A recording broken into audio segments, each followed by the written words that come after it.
Listener discretion is advised. This podcast may include profanity and discussion of sensitive topics. Any opinions expressed are those of the speaker and do not reflect the opinions of any other person or entity.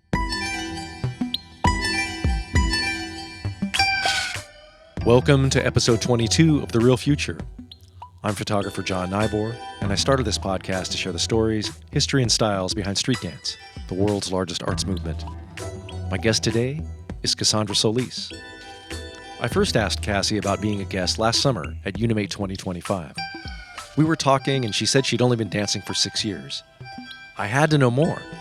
How did she become such an explosive krumper in such a short period of time? We get into that story and how it relates to her writing a book and the development of her somatic therapy program called Echo Movement. Cassie is someone who always grabs the crowd's attention in a battle because she leaves it all on the floor every time. It was great to hear her story, and I think you'll enjoy our conversation. So let's get into The Real Future with Tsolis. I would say Cassandra's really maybe just more formal when I introduce myself. Okay, so myself. not Andra. That's a yeah, Cassandra or Cassandra? Cassandra. Yeah. Cassandra. Okay, cool. Well, yeah. Cassandra, welcome to The Real Future. I'm very excited to have you here. I remember asking you to do this during Unimate over the summer, or I said, I want you to do this. Especially when we were talking and you said you had only at that time been dancing for 6 years. And I was like, wait, what? I need to know more. But now you're here and you got your flower. Everybody gets flowers. Oh, so sweet. I buy them from my neighbors downstairs. So sweet. And I thought pink. I don't know. I've seen you wear pink before. They work here for this purple pink, yes. Right. It's a purplish pink. It's right in the middle. Yeah, I love it. Right. Cool. But so I think I usually start the same way. And I think for you, this is going to be a really good question. What's your first memory of dancing? I would say for me, the one that I can remember is being with my grandma. So my dad's side is the Greek side. Mm-hmm. And there was the traditional Greek dances that she knew. And so the memory I have is being in our living room or being in her bedroom. And she would walk me around in a circle, and then she would show me these foot patterns.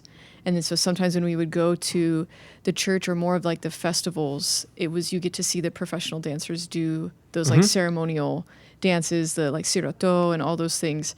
So I think those were my first memories, was just being in the living room and trying to remember these patterns. And was your this is your grandma, you said, right? Yes. Was she an immigrant? She was. Yeah, she came in her first language was Greek. First language was Greek. She came probably in her 20s, early 30s. Yeah. And where was this? This was so she was in San Jose, but before that she was in Chicago for some time. Okay. But when I knew her, she was in San Jose at that point. And you grew up in San Jose? Yes, I grew up in San Jose. My brother now lives in San Jose. Oh, nice. So, yeah. Do you remember any of those steps? I do remember a little bit. It was, some of them were so fast paced that honestly now I've actually been looking at communities to go to like relearn, because there's so many. There's, for this song or even for like this festival. But the siroto is like really common because it's in most weddings or most parties. Okay. But there's even like elements where people do flips, people do, there's like even ones that are made for like war or just like known for war. So I'd say I'm still in the personal study process. All right. So you, it sounds like you had this kind of very personal family experience. And then was there any dance in your life after that until you became a krumper? Yeah. Yeah. I would say from that point of my yaya's house, I didn't dance too much, but my best friend at the time, her name was Brianna Mercado. I feel like some people would know her. Okay. She's in New York now. I remember watching her on stage, and I remember turning to my mom and I said, I have to do that. Like, I was like, I just watched her and I was like, this is something. What was she doing? She was just performing, but she looked so like vibrant and alive, and something about watching her that I was like, oh, I want to try. And so when I was younger, I was definitely in some like choreography classes. And then once I moved and I went to college. It wasn't, I think, until like college that I was like in a dance team. Well, I was technically on the cheerleading team because their dance team wasn't really existent. What school was this? Sonoma State. Uh-huh. And then they have cheerleaders? I think at least at the point when I was there, it was like a mix, but then they had a Filipino club that was like their actual, they had a dance crew, and that's when I started to learn, I was like, this is like locking, this is breaking. But that was just a short period. And then after that, I left dance for a while just because I just didn't think I could go anywhere with it, or it was just more of a hobby. But I remember after being in the nonprofit world for about 4 years, I would take dance classes on the side. And there was actually a church in LA that I had a couple of friends that went to. And I saw the program. They were offering a 3-month program. And I said, you know what? I was like, I'm going to just try it out. So program for? Just for, it was just street dance. So it was a dance? It was an actual dance program. Okay. Yeah, it was a dance program.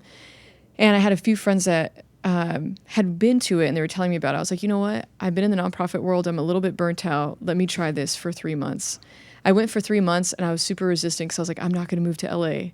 But then after the 3 months, I was like, I have to move. Like it was just did you have that Bay Area, like, LA is a terrible place thing? I had this feeling of, I think because at this point in Sonoma State, I had a community for 7 years. I had worked at a nonprofit for 4 years. I was even in a long-term relationship at that point, and it would be leaving everything. Okay. And so it wasn't about LA, it was about leaving. Okay. But then once I came to LA, it was at that program, the 3-month program where I met J-Bad. It was through a church, and he saw me and he's like, this movement that you're doing, it's really similar to Krump. I said, really? And were you just like dancing freely by yourself at this moment? Yeah, I would. When I look back, I would do this like, I don't even want to say it looks like something, but it would that looks like almost like locking. I know. But you must have been doing it more. I know. I think I had so much energy, and I was like, I'm going to get it out. But I just remember there was a point where I was moving, and it must have just been like really like jerky. And he's like, this reminds me of Krump. And I think from there is when I started taking class from him and training with him. With who was that? J-Bad. Okay. Yeah, I like to get the names out there. Yes. Sure. Yeah. So was J-Bad like officially a big homie, or was it less codified than that? Yeah. Yeah, I would say J-Bad for sure was like my entryway into experiencing Krump, like my first teacher. Yeah. And then he started to connect me to Beast and then Fudd, and they were some of my main teachers as well, of just like, I just remember them always pushing me in the circle, like, come on, Cassie, come on, get it out, get it out.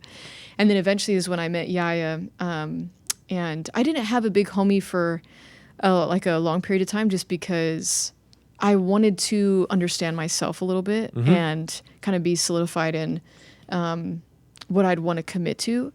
And so that's why even with Jaja, it took me about like a year and a half before I was like, okay, like I want to make you my big homie, or just one of my influences as well. Right.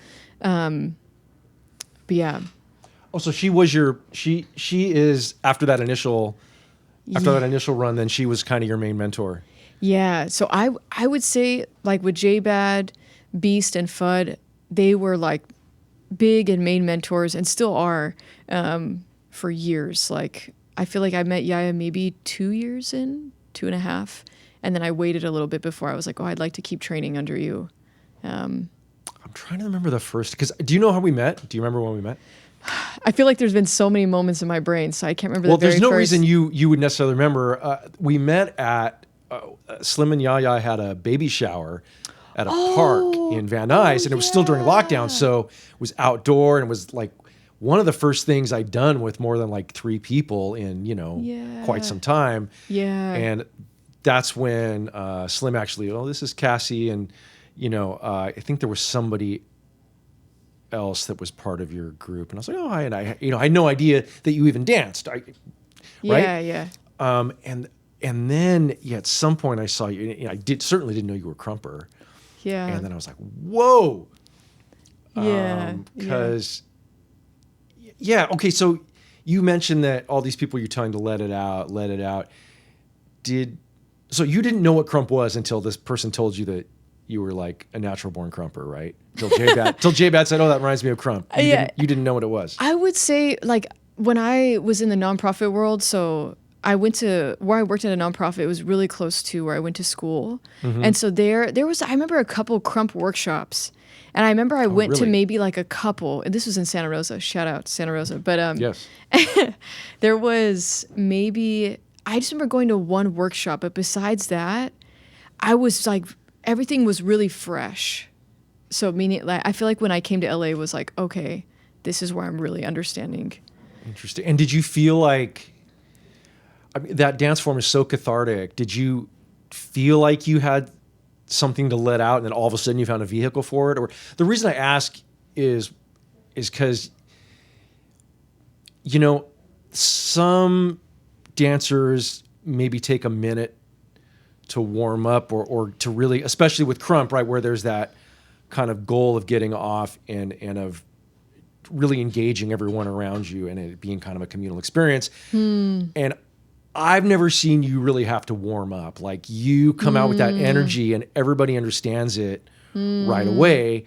So I guess what I'm asking is, did you, you know, once you learned about this dance form, did you suddenly be like, oh yes, this is like, I've been looking for this release, or was it a discovery thing that took time?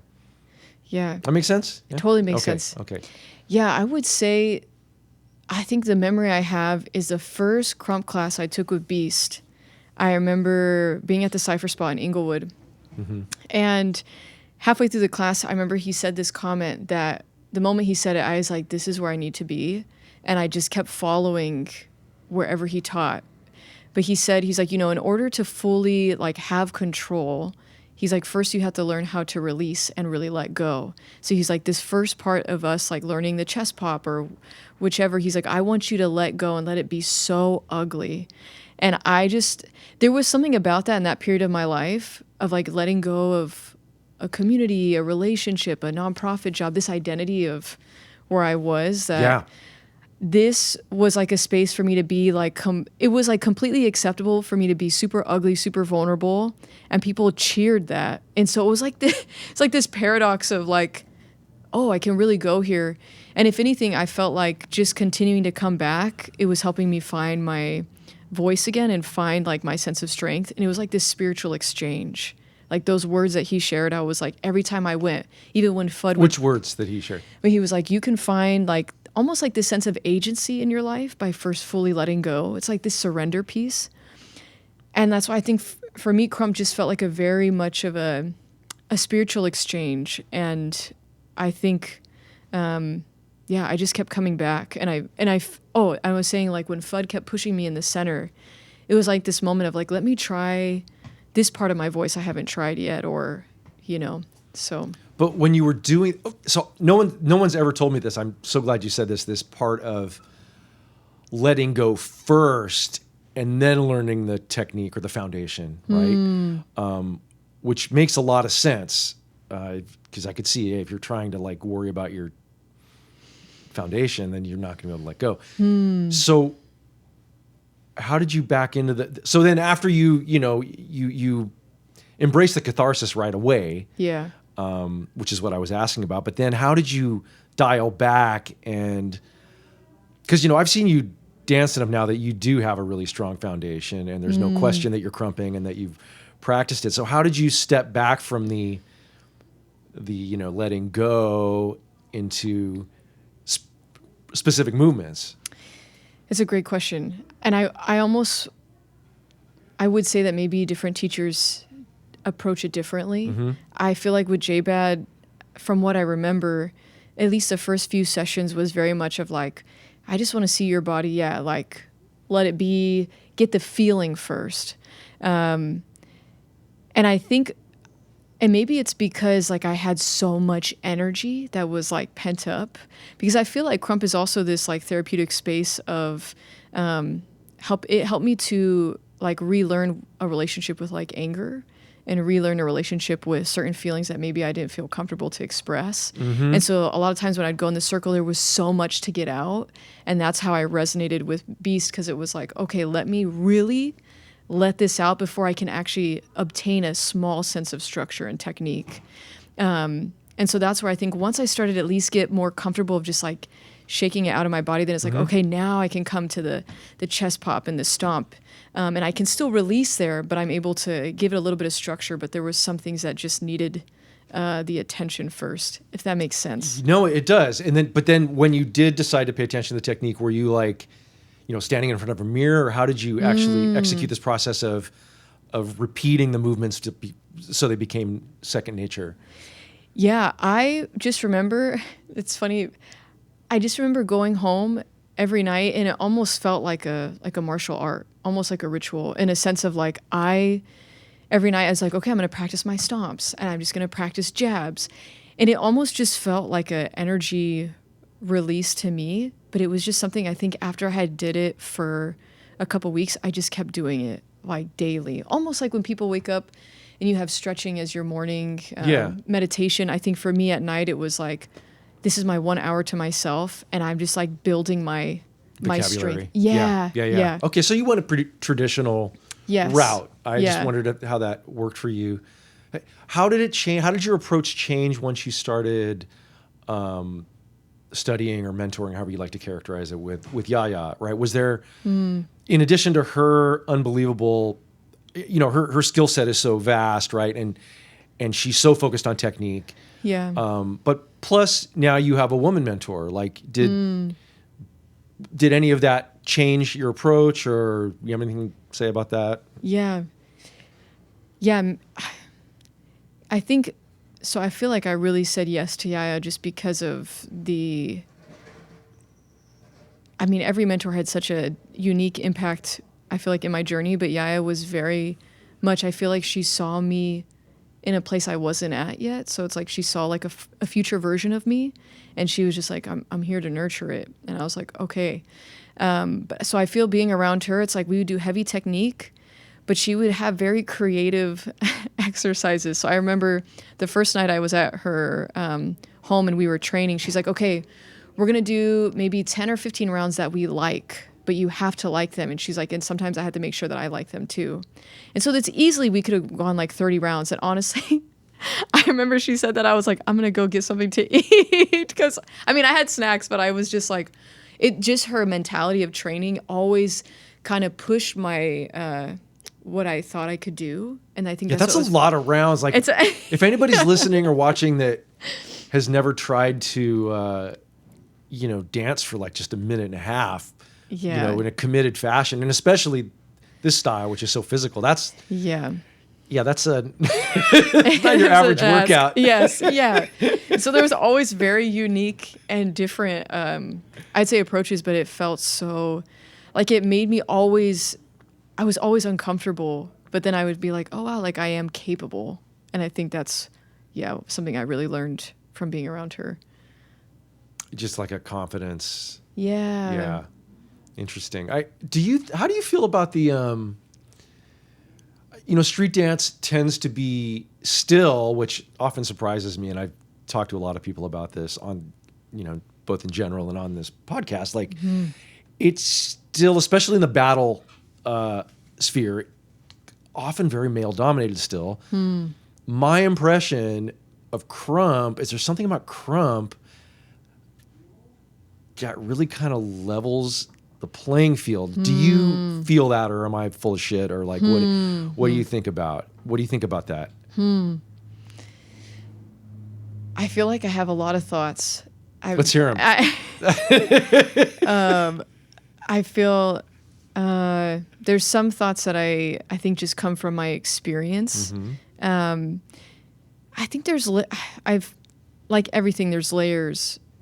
Yes. I would say in my experience, so being in Krump, I think the beautiful thing, even being male dominated to some degree, is I always felt very welcomed, and especially with some of my past around men, it ended up being a very like healing exchange. And I think it's maybe similar. I don't know if it's similar to other styles too, but there's a lot of like 2 men versus 2 men, or 2 women versus 2 women, and then to a certain capacity, then it starts to like intermingle.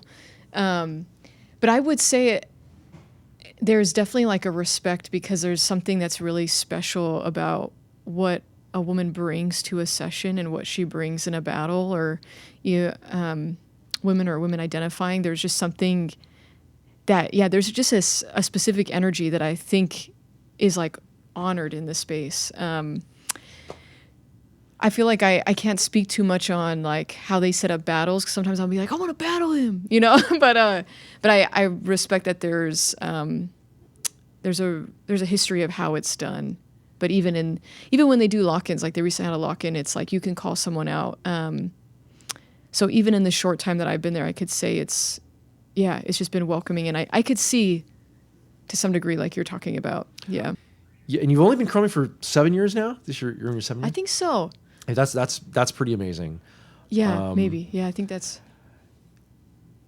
I did not know. I was doing a little reading just to make sure, I had something to ask you about. And of course, I never know everything, right? I didn't realize you'd written a book. Yeah. When did you write the book? I think it's been 2 years ago now. And what's the name of the book? It's called Coming Home to Me. Coming Home to Me. And I know it's available on Amazon. Yeah. Right? But was the first book you've ever written? It was the first book I have ever written. And I don't even, when I look back, might have been like a 4-year process. But I just remember I took this workshop of how to write a book. Oh. And after going to that workshop, they just said, write for 20 minutes every day.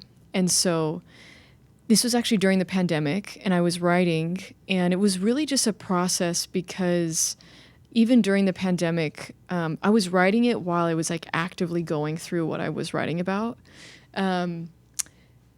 But during the pandemic, there was just a lot of triggers that my body was experiencing that made me recognize, there's like this other life I don't know about. You mean like you were getting sick, or what do you mean? Like, yeah, I would say I'm like, what is I don't know, trigger warning, but one is like, my health was declining and I was getting sick. And for me, it was primarily around dating. I would just have really strong body reactions. And so you mean like you meet someone and you have some... Yes. Okay. So what I wrote in the book is like, some people like, maybe you're nervous, but I would have like panic attacks, and then they would continue for like days at a time. Wow. And so I've been in therapy for a long time. I've studied therapy. And I was like, something about cognitive behavioral, always we're talking about it. There was still something my body was holding on to. Okay. And so in this book, I feel like it's so funny, 'cause as I was writing it, I was like, oh my gosh, I'm really experiencing this. But as I was writing it, I kept meeting women who had the same experience as I did. There was people who had panic attacks for weeks at a time. They saw doctors. They didn't know. The doctor's like, you look great. But they're like, but I'm not great. And so for me, that's what brought me into this whole somatic path, or these body-based approaches. And so I kind of walk you through, just my journey of what that was like. 'Cause it was about, I had like it's 3 to 4 months of just like intensity of just like this health wave. Okay. And then coming out of that is when I continued to deep dive into, what is now known as like echo movement, which is like all these tools that I accompany with movement for you to release the things from your body. Okay. And so the book kind of led you into this? Yes. Was it a generalized kind of anxiety, or was there something specific that happened that you had kind of like, I don't know. What did you unearth when writing this book? Yeah. That's what I want to know. I feel like I'm still unearthing. It's like, I would say one thing I did unearth is like a deep fear. I think being around men, some of it was past experiences. And then some of it I also think is lineage. So like things that aren't talked about maybe from in our line of grandmothers, mothers, I believe our bodies carry too.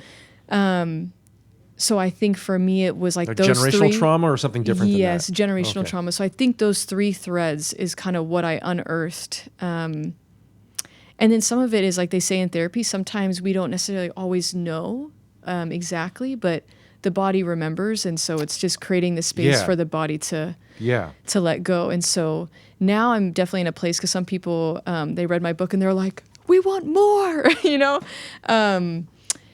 is I think now I moved from a place of being so afraid of my body because it was reacting so strong to now it's given me answers, and now I have tools to be curious when other things come up, which aren't as intense, but when just naturally things will come up in life, even as we continue. But now I have tools to be curious more than like be afraid. Can you give me your elevator pitch of what Unimate is? Yeah, so I'm actually doing a pilot program in March, so in a week or so, and it is called a somatic path to release. And so I take different therapeutic tools with life skills for you to kind of navigate this language with your body. And so I would say it's primarily for people who identify feeling maybe disassociated from their body, feeling anxious, maybe just feeling any type of mental barrier or emotional barrier, or you feel like there's certain patterns in your life that just keep repeating. And so this is where, instead of trying to approach it with a new habit, we approach it with the body leading us into something new. And so for instance, I have like mental barriers and visualization. And so each session that I do will build off another to kind of help you just befriend yourself, but also understand that voice. Can you without, obviously you don't want to give away all the secrets, but do you have a simple example of an exercise that would apply to something that people, I don't know, people come in with? Yes. Yeah. Can you give me a concrete example of something you might do? Yeah. A great example, usually this is one I do on my first session, is this is a tool it's actually a spiritual tool, but I use it more in relation to your relationship to yourself. Okay. But it's this idea of a wall. And so when you think about mental barriers, because sometimes we have what's called limiting beliefs, which come from like a wound of, I'm not good enough. So the limiting belief will lead to a mental barrier where like, well, if I'm not good enough, then I'm going to procrastinate, or I'm not going to do it at all. And so this mental barrier, I have you visualize as a wall.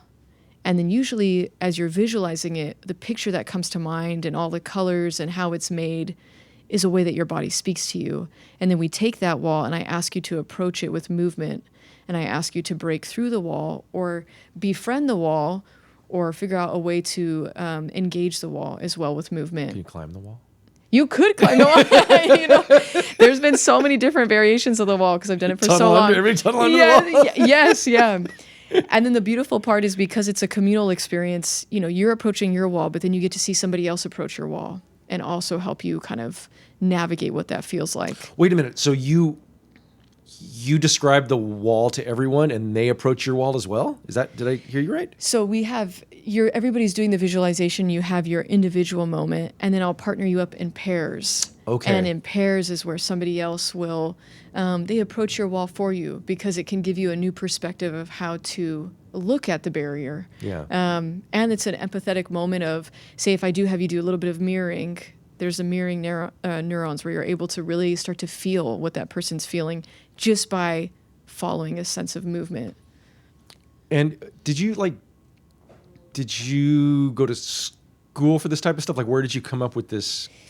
Yes, lots of studies. So I would say some of my background. So I do have a psychology major, and then in regards to that specific wall, it's an inner healing type tool that came from Sozo, which I also did during the pandemic. And then I have many certificates because I don't have a master's program. So I have a certificate in social emotional arts from UCLA.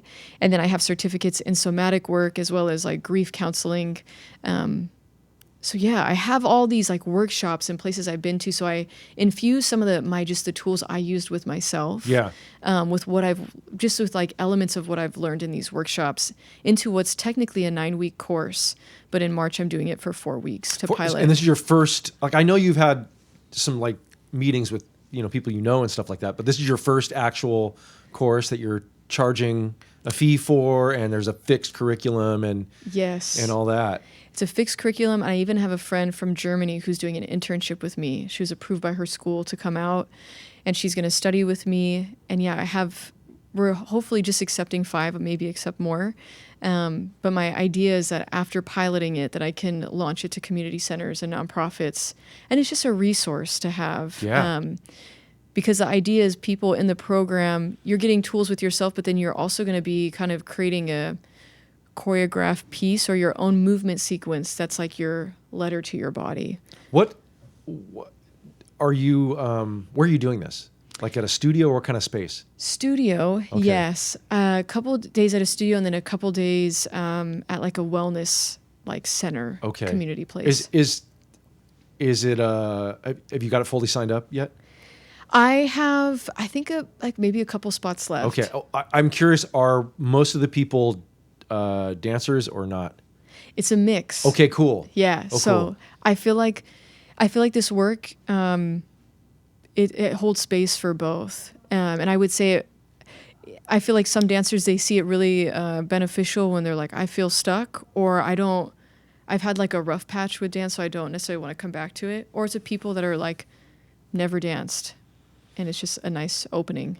Yeah, or I mean, well, it sounds like too, it's not really about dance, it's about movement, right? Yes. And so that, I don't, as you know, I rarely really dance, but I do spend a lot of time, I kind of have my own kind of yoga-oriented practice that I do. Yeah. And that whole thing of being in touch with the body is, that's cool that you have people who are not dancers coming in to do that, right? Totally. And echo. All right, I'm looking forward to see how that grows. Yeah. What was your nonprofit background prior when you were? It was faith-based, and it was very much so like spiritual development and leadership development. Mm-hmm. And so I did that for 4 years. Because when I was in college, I kind of had like a big spiritual, I would say, connection with God. And then so I joined this nonprofit. So I was leading a lot of like spaces on like dialogues about God and just like social issues. And then I think after doing that for 4 years, I learned a lot from it. Well, you learned how to put together a program, right? Yeah. That probably helped you a lot, right? Yes, and I think also I learned boundaries too because I was so young, and there's a lot that can be demanding. And so even now, it's like I think that's why it's like pacing yourself or learning what's a healthy amount to like push versus Right. How did you connect? Like, was Krump your entry into the, because I met you essentially through the LA dance community, street dance community. How did you end up getting connected with the larger street dance community? Because you're I've seen you mostly at not Krump events, right? Yeah. Yeah, I would say I kind of like, you follow the breadcrumbs where, J-Bad led me to Beast led me to Jaja. And then I think Jaja led me into a lot of spaces that weren't just Krump. And then I think from there it was just like attending events. Because for me, I'm trying to remember, I think my first open styles battle was a freestyle session like 3 years ago. And I remember me and my friend Kirsty were like, you know what? We're just going to try. And I remember I made I think it was top 32, but I thought it was a joke. And I remember Beast, he texted me, he's like, who would joke about that? I don't know. I just wasn't, I was so shocked. So I was like, wait, you got to send me proof. Is it real? Because I think someone messaged me like, you better lab up. And but I think that was my first moment where I was like, oh, maybe I can Krump in these spaces, which of course we can. But I think for me, that was the beginning. And I think it was just like meeting people, enjoying people, maybe being inspired and starting to go to, just more battles and community events. So. Yeah, it is a vast network, and it's really, all this stuff you're talking about being in touch with yourself, which enables you to connect better with others. I think that the street dance community offers this opportunity to people in a way that is so rare in society these days. That's why we know each other, right? I photographed this really not because of the dance, honestly. Like, it's become more and more and more about that. Yeah. But it's the community. It's that, I mean, look how much it's a big issue, right? Whether you're reading a newspaper or talking to your friends or you're on the bus or whatever. this idea of people being increasingly isolated is a problem that I think we all have to recognize is a legitimate problem in society right now. That's not just like a new version of the same thing, right? It is a serious problem. And so, to see people come to these events, right? And people from everywhere, right? Yeah. And then you also know this is going on everywhere. Yeah. Right? Like every kind of city of any size anywhere in the world has some kind of street dance scene going on, right? And it's like, I don't know, it just doesn't seem there are many other opportunities for people to do this. Yeah. You know, that are 100%. welcoming, that are free. There's no central organizing body, right? Yeah. There's no mandate. There's no like, Yeah. yeah. So it's, I just kind of wondering how you got integrated into the larger thing. Yeah, I feel like it was just, I mean, especially with Krump, there was always so many events, so I'd meet more people that way. But I do remember going actually to a dance movement therapy conference, and ironically enough, I remember being in the conference, and the people I was sitting next to was a couple, and they were street dancers. And one actually had done Krump, and the other was a whacker. And I remember and they were talking, they're like, yeah, we really want to explore, because dance movement therapy, I think some of it has what it's focused on, and there's different experts in the field, but they're like, we really want to like start to really bring to light how street dance is already such, I mean, it's therapy in itself, there's just so much to say. Yeah. There is, so it is exactly. And it's available, and it's also ancient, right? Like this idea of people getting together and dancing is like the oldest, quite literally one of the oldest ideas in the world, right? Yeah. And it kind of functions like that, right? Like when you see it on TV, like in a music video or on TV or on TikTok, and it's being presented as product, that has a place, right? But I think that's most people's exposure to it, which is to me like the least important thing, right? Like the important thing is like there's this whole movement, like global movement, that kind of speaks to what everybody's kind of dying for right now, right? Yeah. And it's happening, and that's why I call this the real future, because it's like, there's all this stuff that we're all worried about, and myself included, with regards to fascism, not just here but worldwide, and this kind of stuff, right? And backlash against whoever's perceived as different, like wherever you live or whatever your orientation is. But here you have this thing that's growing, like despite all of that, right? You have this thing that's growing and is bigger than ever, that is super, super positive. I mean, it's very real, and it involves gigantic numbers of people. Yeah. And it's moving forward into the future, right? And it's only been around for 50 years. So yeah, I find a lot of hope in that. Yeah. 100%. And that's what keeps, I don't know what keeps you coming out to events, but that's what keeps me coming out. Yeah, no, 100%. Right? Yeah, it's the people. It's like the hope. Even for me, I feel like when I came to LA, it was such a huge transition. And I think Krump is like what helped me find like my footing again. And it was those people that were like, it's like, I feel like this was said in like a Krump video where it's like, we hype to pull out what's already in you, and I feel like that is what I felt, because I was so maybe depleted coming off of nonprofit, leaving all these things to come to a place where they're like, yeah, go.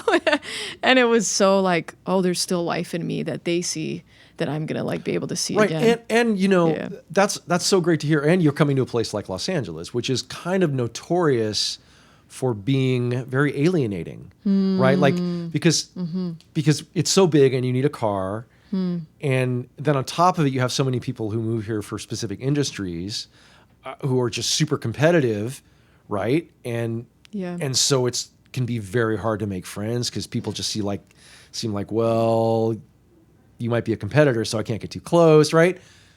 You come here and you like, through the dance world, you have a very welcoming situation in a place that's like famous for being very not welcoming, right? And you're from the Yes. Bay Area, which, Yes. I don't know. Did you grow up around that kind of like, oh, Southern California is like, you don't want to go there? I was only there you for... know about that yeah, attitude, right? Yeah, a little bit, but I was only there in elementary school, so it wasn't Okay. super long. Okay. And it was such Okay. a while ago that I think a lot shifted before I came to LA. Okay. So, yeah. It is less prevalent. I know when I was growing up and like in my college years that was definitely a thing. Or like most people who grew up in the Bay Area had this really bad attitude about, and people down here are like, they might hate the Giants or the Raiders, but Yeah.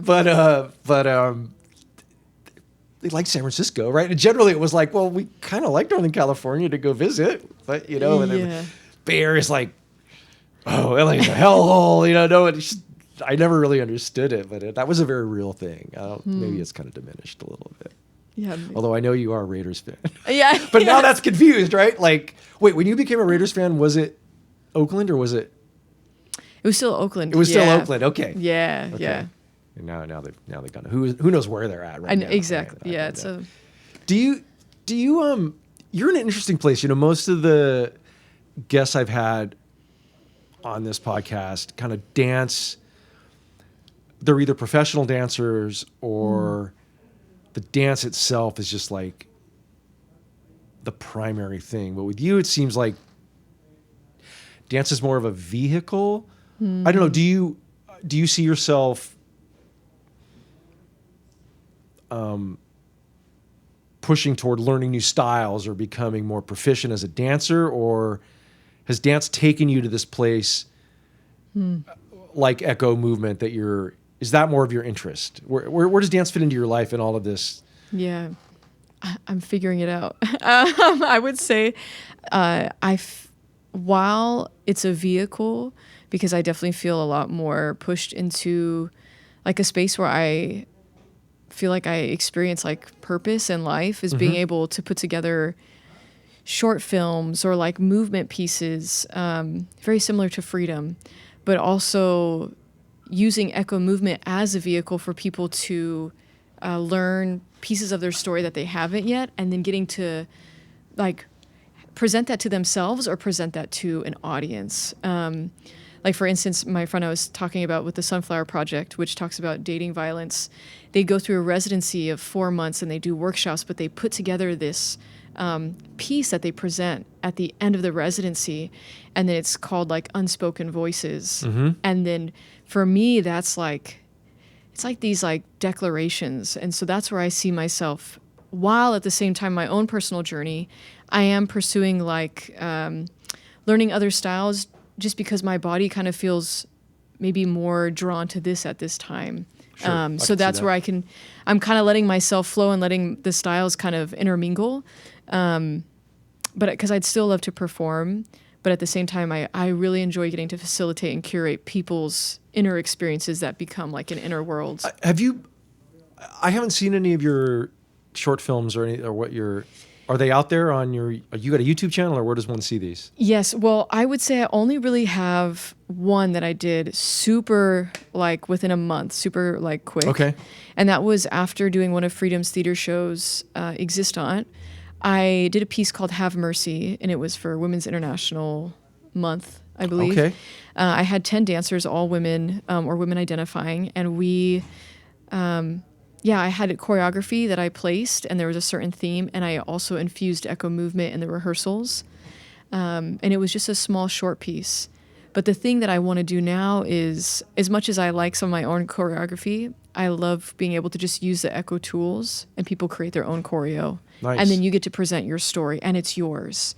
This one Have Mercy was a little bit more my own, but this program that I'm launching in a couple weeks is going to be yours.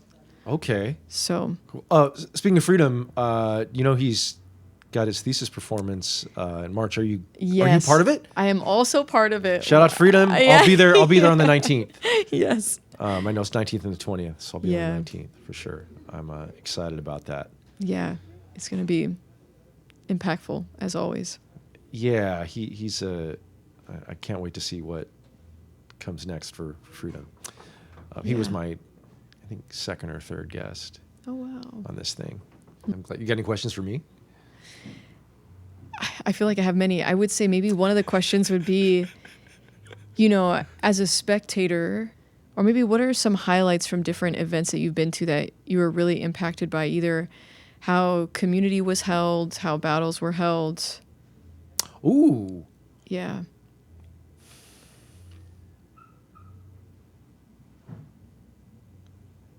Just memorable events. There's a lot of memorable events.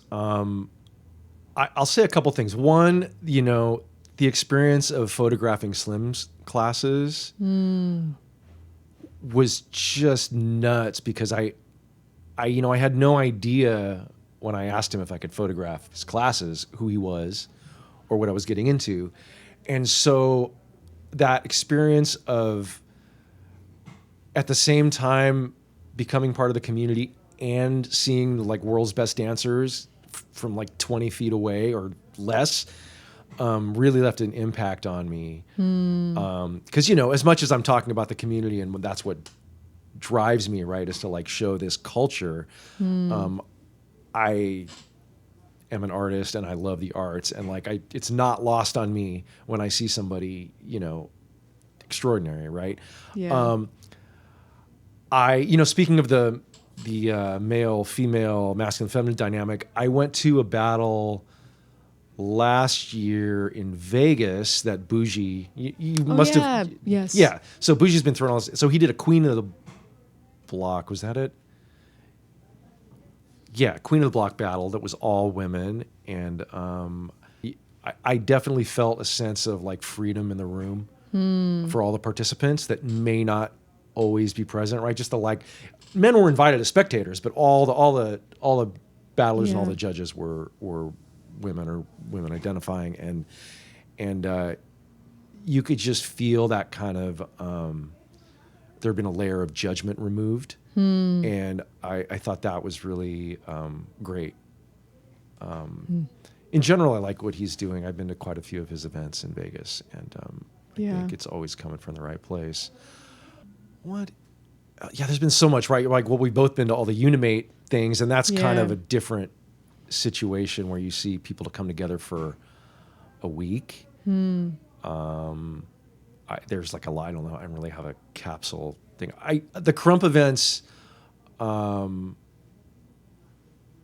there's something about Krump that Krump really gets the whole thing right. Like I know in the community there's a lot of discussion among dancers about, whether it's OGs complaining about the way things should be done, or whether it's event producers disappointed in the amount of energy that's in the room, right? Or a problem with, people not staying till the end, or things like that. Krump gets all that stuff right? Like you go to Krump and the energy is so intense. And so real, right? It's not like this manufactured kind of thing. Like often an MC's got to do the kind of, hey, everybody make some noise, right? Sometimes that gets kind of tired. Like, let's face it, I don't blame them for doing it, but sometimes it feels forced, and it's because they're kind of forced to do it. Yeah. Like you don't have that problem at a Krump event. Yeah. And there's also something interesting about the competitive aspect of that, where it's, on one hand, the most intense competition, but on the other hand, the competition kind of doesn't matter. Yeah. How do you see yourself in that? Like, do you see yourself as competitive? Like when you enter a battle, you like, I want to win this, or is it just for the experience? How do you see yourself on a competitive scale? I would say it's a flip. Like some of it is like I'm really competitive. Like if I have a switch, it's like boom, or other times it's like, oh, I'm just really releasing and it looks intense. But I would say it's like one or the other. But in a battle, I think sometimes I'm so nervous that I swing to one side, and it's, as much as it looks like it's pointed at a person, it's really just me being like, just getting it off. But if you lose, are you like, does it ruin your whole day, or? Yeah, I would say, I mean, I definitely think about it for a while. Mm-hmm. Yeah, just because it makes me reflect of like, okay, but it also makes me reassess like, where was I putting so much of my value, right, of when I'm, Okay, so you have a perspective. It's not ruining your whole day, but yes. Well, I think, I mean, you can't like not care at all, right? For if you're gonna enter a competition, it is a competition. But But it's kind of funny. I think, like you said, you are always so intense that I really wouldn't have been able to guess where you stood on that. Because I don't, I know you're not one to lose and like storm off. Yeah. Right? If I lose, it's for, it's like everyone, it's like there's reasons and you, right. Yeah, it's like you take it and you go. Yeah. So you got the, are you going, any events coming up that you're going to participate in or? Yeah, so I actually just attended the Ladies First Jam, shout out to Vegas. And then I went to, or I'm planning to have a battle May 2nd at CJ's event, Age of Extinction. Oh, I saw, I'm so glad you're battling. Nisari, I believe, yes. I'm Okay. just to make sure I was saying it right. That's why it's taking me a moment. Why did he match you two up? Do you know? I don't know, actually. Okay. But I look up to, just how they get down. Who's they? Nisari. Okay. If I'm saying it right. I didn't know if you're talking about CJ's organization or yeah. Nisari. All right. I got that on my calendar. I saw the flyer for that. And his events are always intense, right? Like sometimes a little bit too intense maybe, but they take you there for sure. That's okay. Yeah. That's okay. Have you known him for a long time? I haven't. Actually, I don't know I got to how get long. him in here because he's always so friendly and we get along on the surface, but I don't really know anything about him. And he'd be a cool person to have. Yeah, to hear Yes. the background and his story. Yes, I would very much like to know that. I'm looking forward to being there and I'll with my camera and all the energy. Well, thank you. I know you got to go, and I think we made the most of this time. Yeah, this is great. Yeah. So thank you so much, Cassie. you. I really appreciate being here. Yes. And I'll be. If nothing else, I will see you at the Age of Extinction. But I'll see you at Freedom's. Oh yeah, Freedom's seeing you. Thesis. Yeah. Yes. All right. Thank you so much. Thank you. Okay.